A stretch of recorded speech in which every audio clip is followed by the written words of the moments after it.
Looking back over 80 years of history at the West Virginia Baptist Camp at Cowan, one thing is clear. We are blessed. Despite numerous challenges over the decades, the Lord has moved, and Camp Cowan continues to be a place where people meet Jesus and grow as his disciples in a community of faith. Throughout our history, when the Lord has moved, God's faithful people followed, and we all reap the benefits today. In 1943, the West Virginia Baptist Camp at Cowan held its first camp on site. When camp was built in the 1940s, there was no interstate system, no Lowe's down the road. In fact, what was happening at the time?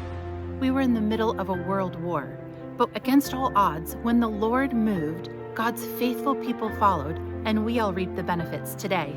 Throughout camp's history, when money was tight and camp facilities were in desperate need of improvement, the Lord moved and God's faithful people followed, and we all reap the benefits today. In the early 2000s, as technology took over our lives, school schedules shifted, the world changed, and students had every reason to do anything else other than come to camp. However, camper numbers grew, and a new dining hall and more cabins were added. The Lord moved, and God's faithful people followed, and we all reap the benefits today. Then, when the initial vision of Sunny Day was announced, we had a major flood, followed by a global pandemic.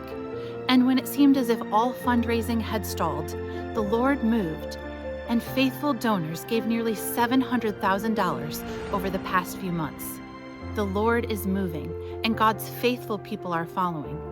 Do you want to be a part of it? To date, nearly $1.2 million has been donated, and only $300,000 remains to be raised. I know that God's faithful people will provide, and this project will be completed in November. How will you and your church join this project? We have reaped the benefits of others for the last 80 years.